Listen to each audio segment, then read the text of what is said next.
Assalamualaikum warahmatullahi wabarakatuh. Pertama-tama perkenalkan, nama saya Abdul Kahar, mahasiswa Teknik Manufaktur Industri Agro kelas 2A NIM 18 TEMIA 269. Di sini dalam video ini saya akan menjelaskan materi meteorologi geometrik. Nah, yang pertama, meteorologi geometrik adalah ilmu pengukuran besaran teknik sesuai dengan jenis besaran yang diukur.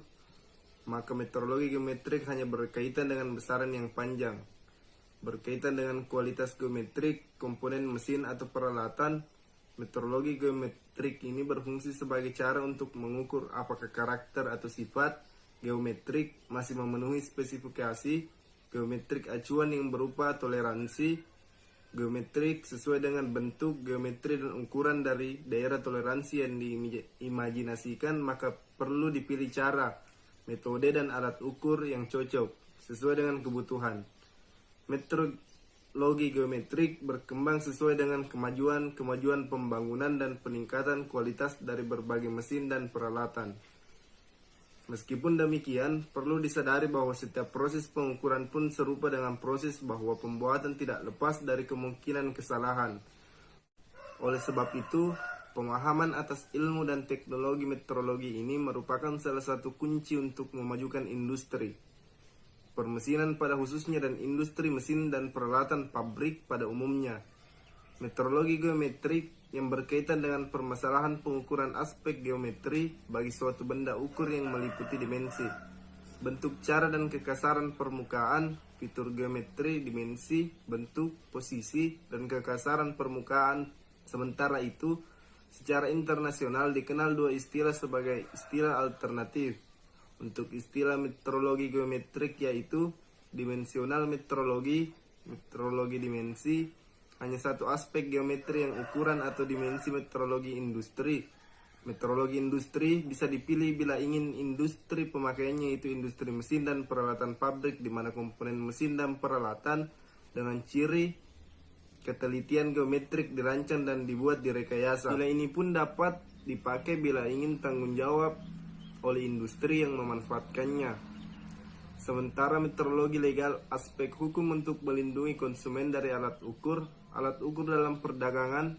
Buku panduan ini dirancang untuk mengulas ruang lingkup atau cakupan ilmu dan teknologi meteorologi geometrik industri yang meliputi satuan pengukuran dan besaran standar panjang, termasuk pendefinisian dan pengkalibrasian standar yang panjang praktis, jenis dan cara pengukuran, termasuk pembahasan mengenai klasifikasi umum alat ukur, konstruksi umum alat ukur mengenai komponen-komponen utama yang membentuk alat ukur, atau ulasan mengenai prinsip kerja alat ukur secara umum. Beberapa definisi istilah yang penting mengenai sifat-sifat alat ukur, penyimpangan yang dapat terjadi sewaktu proses pengukuran berlangsung, definisi mengenai ketelitian dan ketepatan sumber-sumber yang mengakibatkan penyimpangan dalam proses. Selain hal-hal yang disebut di atas, analisis hasil pengukuran juga merupakan hal penting untuk dikuasai. Suatu kesimpulan hanya bisa dikemukakan bila hasil analisis data ini kemudian diperbandingkan dengan acuan spesifikasi mengenai masalah yang diukur. Spesifikasi yang tercantum dalam gambar teknik. Dua satuan pengukuran dalam arti yang umum adalah membandingkan besaran dengan besaran acuan pembanding referensi. Proses pengukuran akan menghasilkan angka yang diikuti dengan nama besar acuan ini. Bila tidak mengikuti nama acuan, maka hasil pengukuran maka tidak berarti. Ya, sekian dari saya. Itu tadi penjelasan mengenai geometri meteorologi. Assalamualaikum warahmatullahi wabarakatuh. Assalamualaikum warahmatullahi wabarakatuh.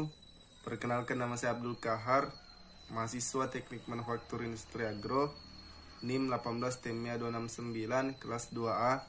Di sini saya akan menjelaskan materi dasar-dasar pengukuran teknik. Nah, yang pertama, pertanyaan awal yang mungkin muncul adalah apa itu pengukuran? Dalam bentuk yang paling sederhana, kita dapat mengasosiasikan pengukuran dengan suatu nilai numerik dengan suatu benda atau kegiatan.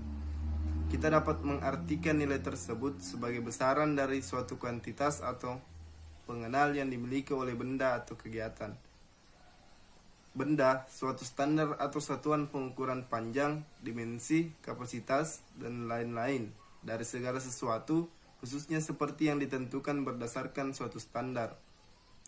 Kegiatan atau proses melakukan pengukuran, hasil dari suatu pengukuran, jika kita mencari di dalam kamus dan daftar istilah teknik, kita akan memperoleh definisi-definisi sebagai berikut. Mengukur kata kerja untuk menentukan kuantitas. Masa panjang atau derajat tingkatan sesuatu dalam batasan suatu unit standar atau jumlah yang pasti, biasanya yang menggunakan instrumen atau proses, misalnya untuk mengetahui ukuran suatu benda melalui pengukuran dimensinya, memperkirakan panjang benda, kekuatan, hingga atau sifat dari benda dalam hal ini melakukan pengukuran. Pengukuran kegiatan atau proses dalam mengukur sesuatu juga sebagai suatu hasil seperti besaran yang mengekspresikan panjang atau nilai yang diperoleh melalui pengukuran. Definisi-definisi ini masih sangat umum dan belum jelas benar. Kita mungkin akan memperoleh pemahaman yang lebih baik terhadap pengukuran dengan meninjau contoh-contoh sehari-hari yang kita temukan dalam dunia fisik kita. Mengukur besarnya fisis. Materi-materi dan gaya-gaya dalam fisika adalah material dasar dari disiplin ilmu teknik yang sudah lama ada, misalnya teknik sipil, teknik permesinan, teknik kelistrikan, dan teknik kimia. Dengan demikian, pengukuran dalam dunia fisik adalah merupakan suatu kebutuhan keterampilan dasar yang diperlukan oleh para insinyur atau ahli teknik. Hanya terdapat beberapa besaran fisik dasar. Yang paling umum digunakan adalah panjang, massa, dan waktu. Besaran yang lain dapat dinyatakan dari 3 besaran umum ini, misalnya kita dapat menyatakan kecepatan mobil yang kita kendarai dalam kilometer per jam atau jarak dibagi waktu, atau berat badan kita yang mana dalam kenyataannya ini merupakan besaran gaya gravitasi yang bekerja terhadap badan kita di permukaan bumi dalam kilogram massa dikalikan panjang per kuadrat waktu. Bisa terdapat banyak satuan-satuan pengukuran yang berbeda untuk suatu besaran fisik. Sebagai contoh, kita dapat mengukur panjang dalam satuan meter, kilometer, inci, mil, dan satuan tahun cahaya. Kita dapat mengukur waktu dengan menggunakan satuan detik, menit, jam, dan tahun. Sistem satuan pengukuran yang paling umum digunakan adalah sistem metrik. Sistem ini digunakan seluruh dunia, kecuali di Amerika Serikat, di mana sistem Inggris umum digunakan. Sebagai catatan, sistem Inggris adalah sistem yang secara resmi tidak lagi digunakan secara umum di Inggris sendiri. 7 besar satuan pengukuran dalam sistem metrik adalah meter, kilogram, detik, ampere, kelvin, mol, dan kandela. Itu mungkin yang bisa sempat saya sampaikan pada kesempatan kali ini. Kurang lebih dan kurangnya mohon dimaafkan. Assalamualaikum warahmatullahi wabarakatuh.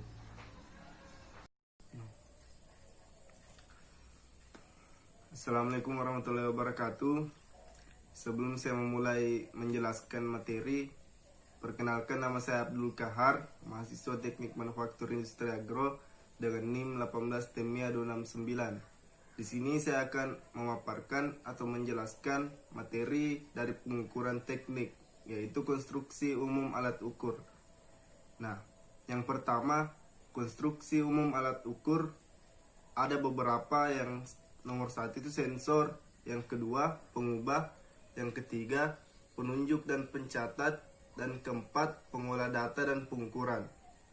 Nah, konstruksi adalah objek keseluruhan yang terdiri dari bagian-bagian struktur.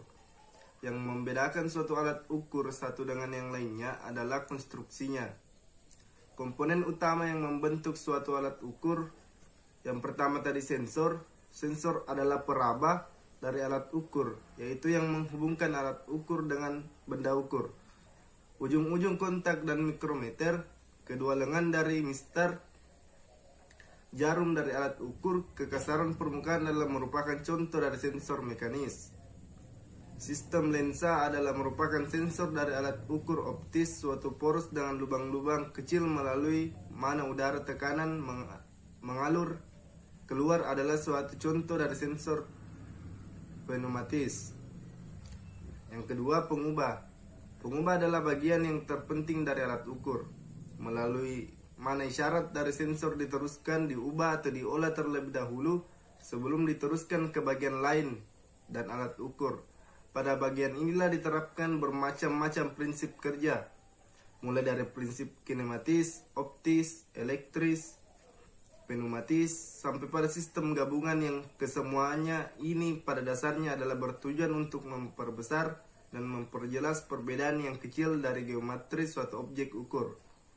Penunjuk dan pencatat. Penunjuk adalah bagian dari alat ukur yang melalui harga dan hasil dua pengukuran ditunjukkan atau dicatat. Petunjuk dikategorikan menjadi dua, yaitu penunjuk berskala, penunjuk berskala digital. Yang kedua, pencatat. Ada dua prinsip kerja yang umum digunakan oleh pencatat. Yang pertama, prinsip galvanometer, dan yang kedua, prinsip servomotor. Pengolah data dan pengukuran. Ini yang terakhir. Pengolah isyarat sensor umumnya merupakan bagian integral, tak terpisahkan dari pengubah. Sementara itu, pengolah data pengukuran merupakan bagian alat ukur yang menyatu atau dapat juga terpisah. Nah, itu tadi materi yang bisa saya paparkan mengenai tentang konstruksi umum alat ukur. Mungkin lebih dan kurangnya mohon dimaafkan. Billahi taufiq wal hidayah. Assalamualaikum warahmatullahi wabarakatuh. Assalamualaikum warahmatullahi wabarakatuh. Perkenalkan, nama saya Abdul Kahar, mahasiswa Teknik Manufaktur Industri Agro dengan NIM 18T269. Dalam kesempatan kali ini, dalam video ini, saya akan memaparkan atau menjelaskan sebuah materi pengukuran teknik, yaitu sifat umum alat ukur. Nah, pertama-tama, alat ukur merupakan alat yang dibuat oleh manusia. Oleh karena itu, ketidaksempurnaan merupakan ciri utamanya. Meskipun alat ukur direncanakan dan dibuat dengan cara yang paling seksama, ketidaksempurnaan sama sekali tidak bisa dihilangkan.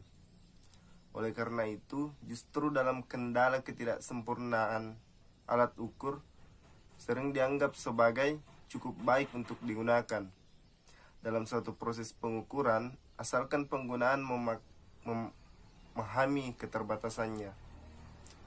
Nah, di sini sifat-sifatnya ya, yang pertama, kecermatan. Kecermatan alat ukur ditentukan oleh kecermatan skala dengan cara pembacaannya. Bagi skala yang dibaca melalui grafis, indeks atau jarum penunjuk kecermatan alat ukur sama dengan kecermatan skala, yaitu arti jarak antar garis skala. Kecermatan dirancang sesuai dengan rancangan bagian pengubah dan penunjuk digital kecermatan. Alat ukur diwakili oleh angka paling kanan. Kepekaan.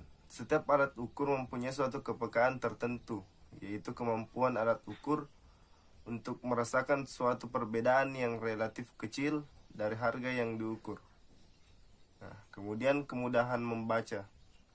Kemampuan sistem penunjukan sari alat ukur memberikan suatu angka yang jelas dan berarti dinamakan kemudahan membaca. Kemudian histerisis. Histerisis adalah penyimpangan yang timbul sewaktu dilakukan pengukuran secara kontinu dari dua arah yang berlawanan, yaitu mulai dari skala 0 hingga skala maksimum, kemudian diulangi dari skala maksimum sampai skala 0. Kemudian kepasifan atau kelambatan reaksi. Kepasifan adalah merupakan kejadian di mana suatu perubahan kecil dari harga yang diukur tidak menimbulkan suatu perubahan apapun pada jarum penunjuk. Nah, kemudian pergeseran. Apabila terjadi suatu perubahan harga yang ditunjukkan pada skala atau yang dicatat pada kertas grafik, sedangkan sesungguhnya sensor tidak mengisyaratkan suatu perubahan, maka kejadian ini disebut dengan pergeseran. Nah, kemudian pengembangan. Pengembangan terjadi apabila jarum penunjuk selalu berubah. Posisi atau angka terakhir paling kanan dari penunjuk digital berubah-ubah. Nah, kemudian kesalahan penyimpangan dalam proses pengukuran. Pengukuran adalah merupakan proses yang mencakup tiga bahan, yaitu benda ukur, alat ukur, dan orang. Karena ketidaksempurnaan ini, maka bisa dikatakan bahwa tidak ada satupun pengukuran yang memberikan ketelitian absolut. Ketelitian atau akurasi adalah persesuaian antara hasil pengukuran dengan harga, sebagaimana faktor-faktor yang membuat suatu proses pengukuran menjadi tidak teliti dan tidak dapat berasal dari berbagai sumber, yaitu alat ukur, benda ukur, posisi pengukuran, lingkungan, dan orang atau si pengukur. Nah, itulah materi yang sempat saya jelaskan tadi. Lebih dan kurangnya mohon dimaafkan. Assalamualaikum warahmatullahi wabarakatuh. Assalamualaikum warahmatullahi wabarakatuh. Perkenalkan, nama saya Abdul Kahar, mahasiswa Teknik Manufaktur Industri Agro dengan NIM 18 TEMIA 269. Pada kesempatan kali ini, dalam video ini saya akan memaparkan materi pengukuran teknik yang dimana penyimpangan dalam proses pengukuran. Pengukuran adalah proses di mana identifikasi tiga cakupan, yaitu benda yang diukur, alat ukur, dan orang atau operator yang mengukur. Dalam proses pengukuran tidak mungkin menghasilkan ukuran yang benar. Tiga cakupan ini diakui banyak ketidaksempurnaan, maka dalam setiap proses pengukuran hasilnya tidak akan mendapatkan nilai yang absolut. Kesalahan dalam pengukuran hasil benda yang diukur, hasil ukuran benda yang sebenarnya. Kesalahan pengukuran dapat dibedakan secara garis besar menjadi absolute error dan relative error. Nah, yang pertama absolute error. Jenis kesalahan ini dibedakan menjadi dua diantaranya. True absolute error, yaitu perbedaan secara aljabar antara hasil pengukuran dengan nilai konvensional sebenarnya dari sekian banyak yang diukur. Jadi, mutlak kesalahan tersebut selisih antara nilai ukur keseluruhan dengan nilai yang sebenarnya. Apparent absolute error, yaitu selisih serangkaian pengukuran dengan rata-rata hasil ukur. Atau dengan kata lain, misalkan kita mengukur 5 kali, kemudian rata-rata 5 kali pengukuran tersebut dibuat selisih pada satu pengukuran saja. Relative error, secara sederhana, kesalahan ini diartikan sebagai hasil bagi antara kesalahan absolut dengan salah satu pembanding. Pembanding tersebut apakah nilai konvensional sebenarnya atau nilai rata-rata hasil pengukuran. Kesalahan selalu ada, yaitu di mana hasil pengukuran berbeda dengan aktual yang sedang kita ukur. Faktor-faktor yang menyebabkan proses pengukuran tidak teliti dan tepat diantaranya adalah yang pertama, alat ukur. Alat ukuran yang kita gunakan juga harus benar-benar bebas dari keausan. Perawatannya baik sehingga tidak menimbulkan sifat jelek, misalnya korosi. Inti dari semuanya ini adalah sebuah alat ukur harus dikalibrasi, baik itu alat ukur baru atau sudah lama. Yang kedua, benda ukur. Benda dapat mengalami perubahan bentuk atau deformasi, baik itu ketika terkena suhu panas atau benturan dengan benda lain. Maka dalam proses pengukuran yang mudah memuai harus dilakukan proses pengukuran dalam suhu yang memadai ataupun juga benda yang akan kita ukur. Jangan disimpan tumpang tindih sehingga mengalami deformasi dan ukuran tidak sesuai dengan gambar. Yang ketiga, posisi pengukuran. Garis ukur harus sejajar dan berimpitan sehingga proses pengukuran benar miring, sedikit saja hasilnya akan berbeda dengan ukuran sebenarnya. Yang keempat, pengaruh lingkungan. Lingkungan sangat berpengaruh. Kita ambil contoh penerangan. Jika sebuah shop metrologi ruangannya jelek, dengan pencahayaannya bisa mengakibatkan mata salah melihat angka ukuran. Nah, yang kemudian skill operator pengukur. Ada beberapa faktor yang menyebabkan dua orang salah dalam proses pengukuran diantaranya. Yang pertama, pengalaman dalam praktek metrologi industri. Yang kedua, kewaspadaan atau kehati-hatian dalam setiap sumber penyimpangan dan rapat dihindari. Yang ketiga, harus mengetahui sifat dan cara kerja alat ukur. Kemudian, harus mampu menganalisa persoalan pengukuran. Jika keempat faktor di atas tidak terpenuhi, kemungkinan kesalahan pengukuran dapat terjadi. Nah, itulah tadi yang sempat saya paparkan mengenai kesalahan atau penyimpangan dalam proses pengukuran. Lebih dan kurangnya mohon dimaafkan. Assalamualaikum warahmatullahi wabarakatuh.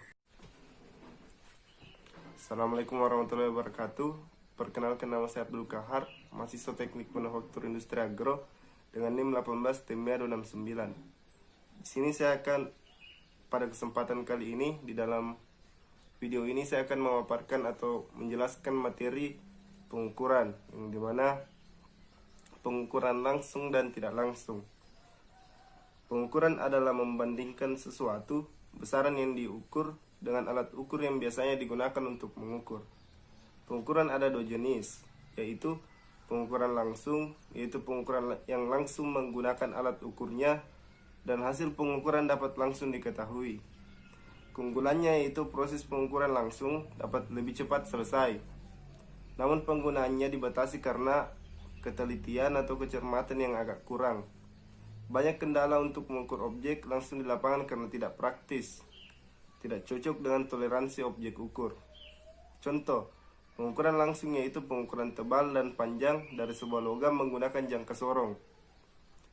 Kedua, pengukuran tidak langsung, yaitu pengukuran terhadap objek yang dilakukan dengan menggunakan beberapa jenis alat ukur atau pembanding. Kemudian hasilnya dibandingkan dengan hasil pengukuran alat ukur standar. Digunakan dua alat ukur karena alat ukur pembanding biasanya memiliki kecermatan yang lebih tinggi, sedangkan alat ukur standar memiliki kualitas yang dapat diandalkan. Pengukuran tidak langsung cenderung membutuhkan waktu yang relatif lama. Contoh, pengukuran tidak langsung yaitu alat ukur pembanding jenis pupilitas, dial text indikator, yang dipasangkan pada dudukan pemindah transfer stand sebagai alat ukur bantu. Nah, itulah yang sempat bisa saya paparkan pada kesempatan kali ini. Lebih dan kurangnya mohon dimaafkan. Assalamualaikum warahmatullahi wabarakatuh. Bismillahirrahmanirrahim. Assalamualaikum warahmatullahi wabarakatuh.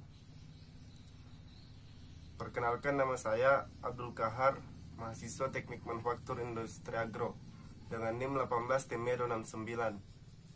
Pada kesempatan kali ini, di dalam video ini saya akan memaparkan sebuah materi dari pengukuran teknik, yaitu alat ukur mekanis. Nah, materi alat ukur mekanis, di sini ada 11 alat ukur mekanik dan cara perawatannya. Alat ukur mekanik adalah salah satu alat ukur yang penggunaannya secara mekanik. Misalnya saja seperti mengukur panjang lebar, kedalaman, diameter luar, dan diameter dalam suatu benda.